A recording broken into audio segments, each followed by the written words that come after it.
Oh, for sure, may niche ka na, nakita mo na ang ideal job mo, pero ang tanong, ready na ba ang resume mo?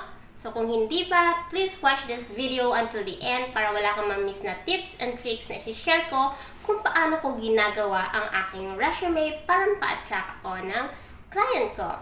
Sa channel na to, discuss natin more on online work, tips and tricks, and success stories. So kung gusto nyo yung mga topic na yan, please consider subscribing and don't forget to hit the notification bell para lagi kayong updated sa aking mga bagong upload. So without further ado, let's get started!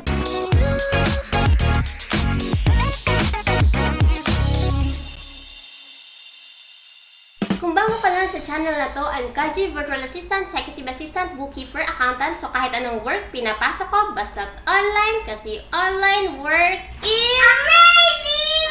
Ayun, amazing! Okay guys, so sa video na to, gagamit tayo ng isang software or isang website sa paggawa ng resume natin. So, hindi tayo gagamit ng typical na ginagamit natin na Word document. So, hindi natin gagamitin yan this time kasi gusto natin modern na at attractive yung magiging resume natin.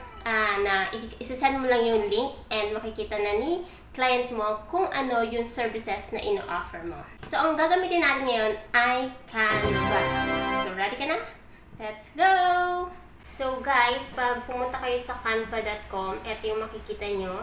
Pwede kayong mag-sign up dyan for free. Wala kayong babayaran. So, pag clinic nyo yung sign up, merong lalabas dyan na option to sign up through your Google account or your Facebook account. So, since meron na ako account dito, mag-sign in na lang ako.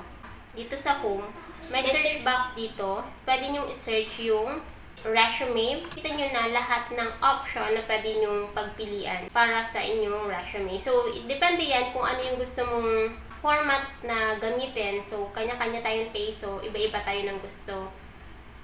So, ayan. Kahit mag-scroll down ka, meron dyan paid at meron din dyan mga free version. So, syempre, akuin mo na yung free para hindi ka na magbabayad. Okay? So, since kanina nag-open na ako nito at nag-browse na rin ako, meron na akong napili na template at ito siya. So, ganito siya guys. Pwede kayo mag-upload ng photos. May makikita kayong upload dito. Upload na button. You just click on that and then upload media from your computer. And then, piliin nyo lang yung photo na gusto nyo and you can drag it like this. Drag nyo lang siya dyan and mag-fit na siya dun sa picture section. Okay? So, dito pwede siyang i-zoom 100% or kung ano yung gusto nyo na mag-fit dun sa computer nyo. This time, napipiliin ko lang is yung 75. So, ayan siya. Makikita nyo dito, in-upload ko na yung photo ko. Tapos, naglagay din ako ng logo dito para mukhang professional. Tapos, dito, nilagay ko sa pinaka-header yung name ko and then yung profession ko. So guys, itong technique ko is gumagana sa akin. So I hope pag in-apply nyo sa inyo is gumana din. I'm just sharing this kasi gusto kong ma-share sa inyo kung yung mga technique ko na gumana sa akin kung paano ako nakakuha ng mga client ko. Okay, so once malagay mo na dyan yung profession mo, maglagay ka dito. Naglagay ako dito ng all about me. So pag all about me, ito yung offer ko.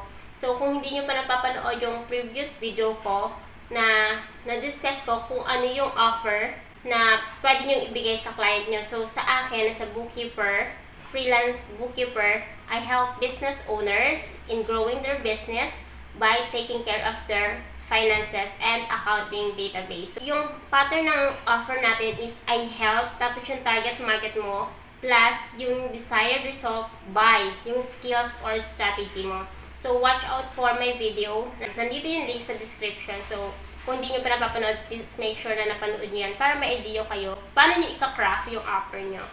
Okay? So, dito, naglagay din ako ng areas of expertise.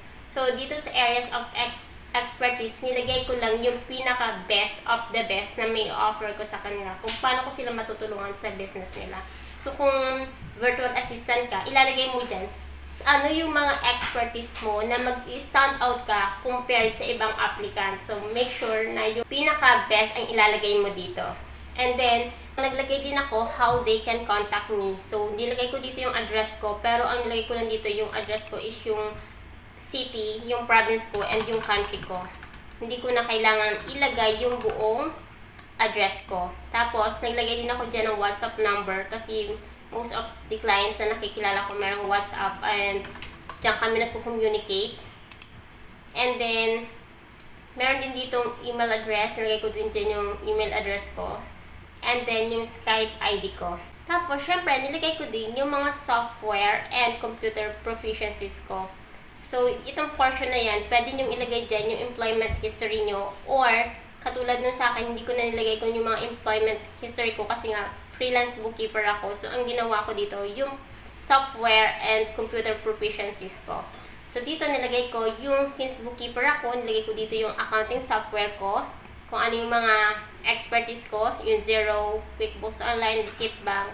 So, yun yung mga software na kayang-kaya kong gamitin para matulungan sila sa pag-handle ng accounting nila and ng finances nila.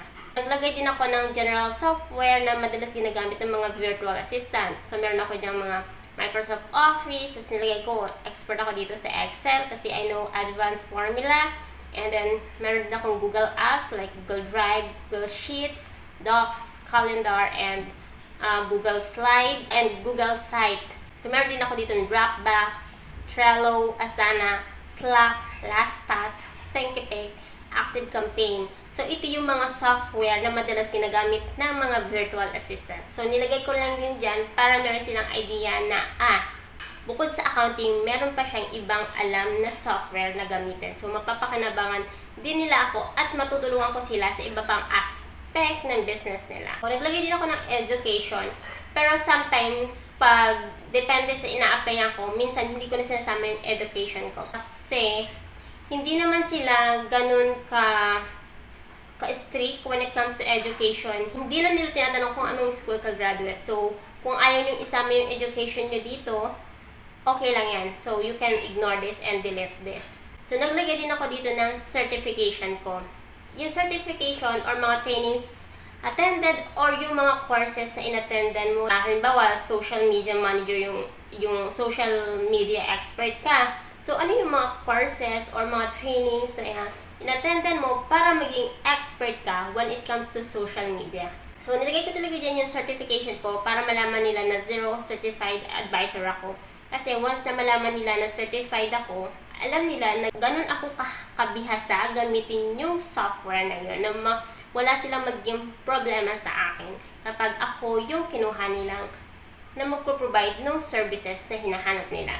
And then, nilagay ko din dito yung iba pang certification like QuickBooks Pro Advisor din ako. So, ganun siya.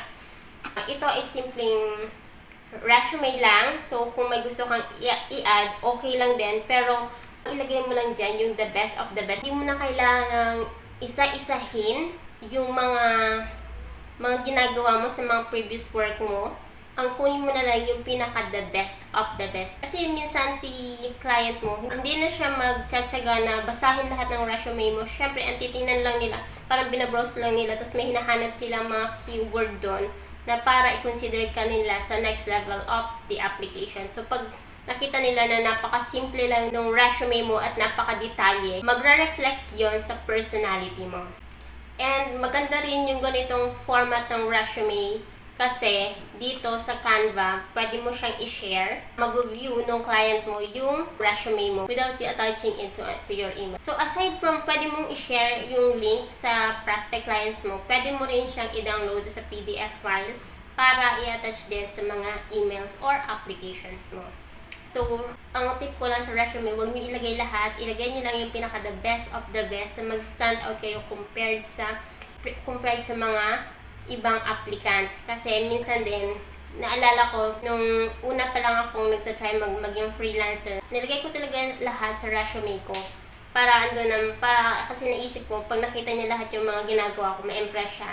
Pero na-realize ko na hindi pala tama yun kasi that time na ini-interview ako, ang tanong sa akin, tell me something about yourself that is not included in your resume. Napaisip ako, ano pa yung qualification ko or something about myself na hindi included dun sa resume ko. So, napaisip ako, ano nga ba?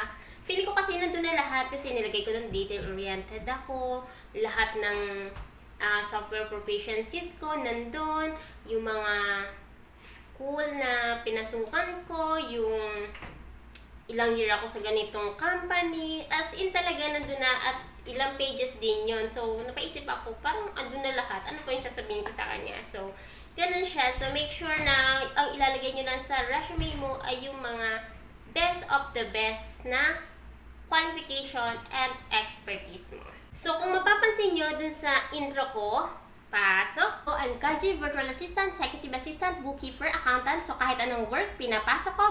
Diba, iba-iba yung job title ko. Bawat job title na yan, meron akong kanya-kanyang resume. So, kung mag-a-apply ako ng bookkeeper, syempre, ang isasend kong resume, yung pang bookkeeper. Kung mag-a-apply ako ng executive assistant, pang executive assistant na resume sinasend ko.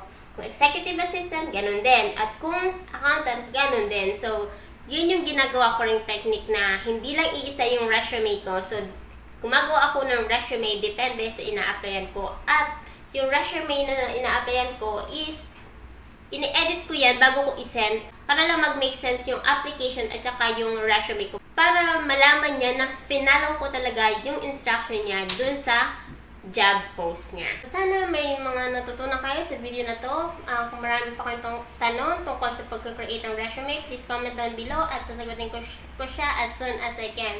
So yeah, that's it. Thank you. See you on my next video. Bye!